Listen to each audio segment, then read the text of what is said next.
নমস্কার, সবাই কেমন আছো? আমিও বেশ ভালো আছি। প্রচণ্ড গরম পড়েছে আর গরমের সময় রান্নাবান্নার তো কোনো ছুটি নেই, রান্নাবান্না আমাকে করতেই হবে।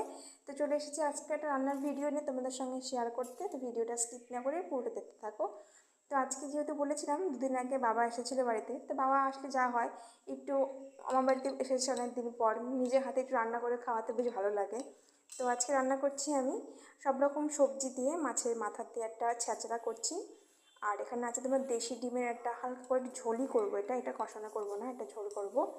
আর হবে তোমার চিকেনটা একটু কষা কষা করে করব। আর মুসুর ডাল হবে, আর পাতলা করে আমের চাটনি হবে সর্ষে ফোড়ন দিয়ে।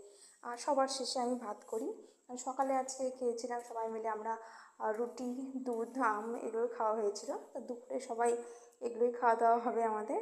তো রান্নাবাড়ি আমার মোটামুটি কমপ্লিট হয়ে গেছে। এখন রান্নাবার একটু স্নান সেরে নিব, স্নান সেরে নিয়ে এবার সবাইকে খাওয়া দাওয়া দিব।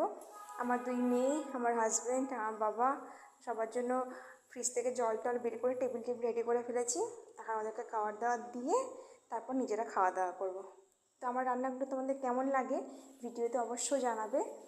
আর তোমরা কীরকম রান্না করো আমাকে জানাবে। তো ওই যে আমার মাংস রান্না মোটামুটি কমপ্লিট হয়ে গেছে, কষা কষা টাইপের নামাবো। এই যে খাওয়া দাওয়া শুরু হয়ে গেছে ওদের খাওয়া দাওয়া দিয়ে আমি আর মা খেতে বসবো। তো আজকে ভিডিওটি এখানেই শেষ করলাম। সবাই ভালো থেকো, দেখা হবে আবার নেক্সট ভিডিওতে। টাটা।